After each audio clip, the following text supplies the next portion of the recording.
जय श्री श्याम भक्तों, कैसे हैं आप सब। भक्तों, आज हम एकादशी कथा का स्मरण करेंगे। एकादशी का व्रत विष्णु भगवान को अति प्रिय होता है और उनका व्रत करने से हमारे जीवन के सभी दुख दूर हो जाते हैं, सभी प्रकार के कष्ट दूर हो जाते हैं। अगर आप व्रत कर सके तो बहुत अच्छी बात है, नहीं तो कथा का स्मरण जरूर करना चाहिए। बोलिए विष्णु भगवान की जय, एकादशी मैया की जय। कुंती पुत्र युधिष्ठिर बोले कि हे जनार्दन, अब आप मुझे भादों की कृष्ण पक्ष की एकादशी के बारे में बतलाइए। उस एकादशी का नाम तथा विधि क्या है, सो विस्तार पूर्वक कहिए। श्री कृष्ण भगवान बोले कि हे राजर्षि, भादों की कृष्ण पक्ष की एकादशी को अजा कहते हैं। जो मनुष्य इस दिन भगवान की भक्ति पूर्वक पूजा करते हैं तथा व्रत करते हैं, उनके समस्त पाप नष्ट हो जाते हैं। इस लोक और परलोक में सहाय करने वाली इस एकादशी का व्रत के समान विश्व में दूसरी एकादशी नहीं है। इस एकादशी की कथा इस प्रकार है। प्राचीन काल में एक चक्रवर्ती राजा हरिश्चंद्र राज्य करता था। वह अत्यंत वीर, प्रतापी तथा सत्यवादी था। उसने किसी अज्ञात कर्म तथा प्रतिज्ञा से राज्य को त्याग दिया और अपनी स्त्री तथा पुत्र को बेच डाला। वह स्वयं एक चांडाल का सेवक बन गया था। उसने इस चांडाल के यहाँ कफन लेने का काम किया, परंतु उसने इस आपत्ति के काम में सत्य को न छोड़ा। जब इस प्रकार रहते हुए उनको बहुत वर्ष बीत गए तो उसे अपनी इस नीच कर्म पर बड़ा दुख हुआ और इससे मुक्त होने का उपाय खोजने लगा। वह उस जगह सदैव इसी चिंता में लगा रहता था कि मैं क्या करूं। एक समय जबकि वह चिंता कर रहा था, गौतम ऋषि आए। राजा ने उन्हें देखकर प्रणाम किया और अपने दुखों की कथा सुनाने लगा। महर्षि गौतम राजा के दुख से पूर्ण वाक्यों को सुनकर अत्यंत दुखी हुए और राजा से बोले कि हे राजन, भादों के कृष्ण पक्ष से अजा एकादशी होती है। एकादशी का विधि पूर्वक व्रत करो तथा रात्रि जागरण करो, इससे तुम्हारे समस्त पाप नष्ट हो जाएंगे। गौतम ऋषि राजा के इस प्रकार कहकर अंतर्ध्यान हो गए। हे राजन, यह सब अजा एकादशी के व्रत के प्रभाव था। जो मनुष्य इस व्रत को विधि पूर्वक करते हैं तथा रात्रि जागरण करते हैं, उनके समस्त पाप नष्ट हो जाते हैं और अंत समय में स्वर्ग को जाते हैं। इस एकादशी की कथा के श्रवण मात्र से ही अश्वमेघ यज्ञ का फल मिलता है। बोलिए विष्णु भगवान की जय, एकादशी मैया की जय।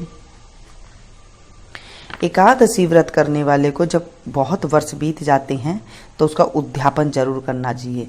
जब हम किसी का व्रत करते हैं और उनका उद्यापन नहीं करते हैं तो हमारे जीवन में उस व्रत का कोई प्रभाव नहीं पड़ता है। जब आप उद्यापन कर देते हैं तो हमें सारा व्रत का फल प्राप्त हो जाता है। अगर आपको कई साल हो गए हैं व्रत करते हुए तो उद्यापन जरूर कीजिएगा, और अगर आप व्रत नहीं कर सकते हैं तो कथा का स्मरण जरूर कीजिएगा। इसके बाद श्री कमल नेत्र का प्रार्थ करते हैं।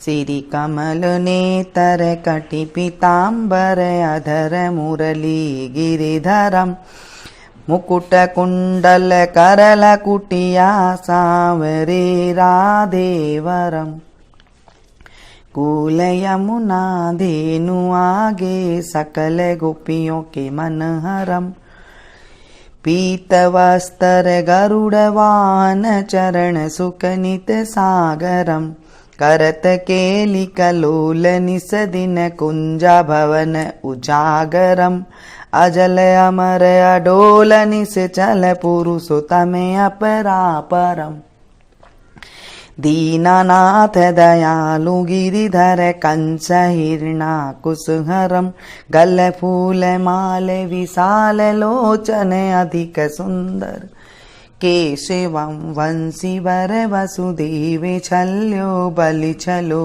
हरि वामनम जलडूप दे गज राख लीनो लंका छेदो रावणम सपत दीप नव खंड 14 भवन किनो राम जी एक पलम द्रौपदी की लाज राखी कहाँ लो उपमा करम दीनानाथ दयालु पूरण करुणा मैं करुणा करम कवि दत्त दास विलास निस दिन नाम जप नित नागरम प्रथम गुरु जी के चरण बंदो यस्य ज्ञान प्रकाशितम आदि विष्णु जुगादि ब्रह्मा सेविते शिव शंकरम श्री कृष्ण केशव कृष्ण यदुपति केशवम श्री राम रघुवर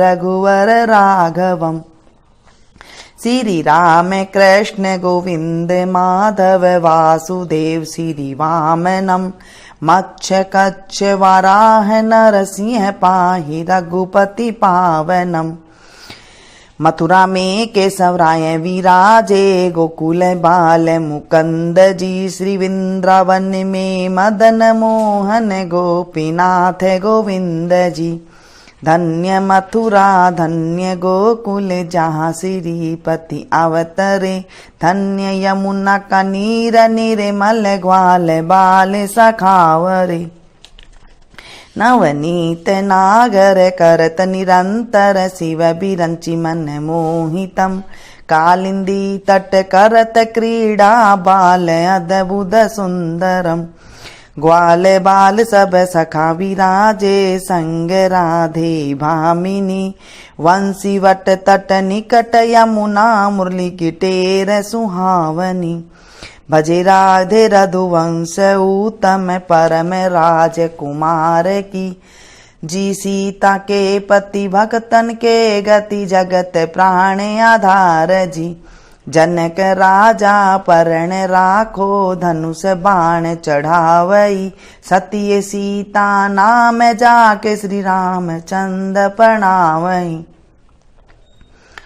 धन्य मथुरा खेल गोकुल नंद के हरि नंदनम बाल लीला पतित पावन देवकी वसुदेवकम श्री कृष्ण कलिमल हरण जाके जो भजे हरि चरण को भक्ति अपनी देव रे माधव भव सागर के तरण को जगन्नाथ जगदीश स्वामी श्री बद्रीनाथ विश्वम्बरम द्वारिका के नाथ श्रीपति केशवम प्रणमाम्यहम् श्री कृष्ण अष्टपद पढ़त निस दिन विष्णु लोक सगच्छितम श्री गुरु रामानंद अवतार स्वामी कविदत्त दास समापतम श्री गुरु रामानंद अवतार स्वामी कविदत्त दास समापतम।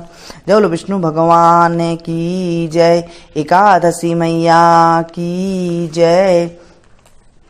आरती युगल किशोर की कीजे तन मन धन न्योछावर कीजे रवि शशि कोटि बदन की शोभा ताई निरख मेरो मन लोभा गौर श्याम मुख निरेखत रीजे प्रभु को स्वरूप नयन भर पीजे कंचन थार कपूर की बाती हरियाए निर्मल भई छाती फूलन की सेज फूलन की माला रत्न सिंहासन बैठे नंद लाला मोर मुकुट कर मुरली सोहे नटवर वेश देख मन मोहे ओढ़्यो नील पीत पट सारी कुंज बिहारी गिरवर धारी श्री पुरुषोत्तम गिरिवर धारी आरती करत सकल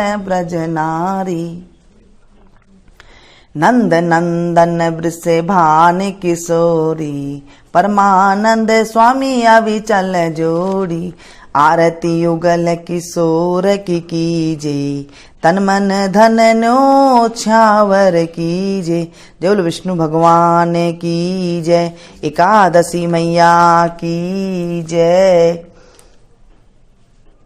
दोस्तों पसंद आए तो प्लीज़ एक लाइक जरूर दीजिएगा, इसे ज़्यादा से ज़्यादा अपनों के साथ शेयर कीजिएगा, क्योंकि हम किसी अच्छी चीज़ को शेयर करते हैं, भगवान के नाम को शेयर करते हैं, तो हमारे ज्ञान का प्रभाव बढ़ता है, हमारे अंदर गुरु की जो ग्रह है उनका प्रभाव हमारे ऊपर अच्छा पड़ता है, ज़्यादा बढ़ता है, क्योंकि ज्ञान जितना बांटते हैं उतना हमारे अंदर ज़्यादा बढ़ता है।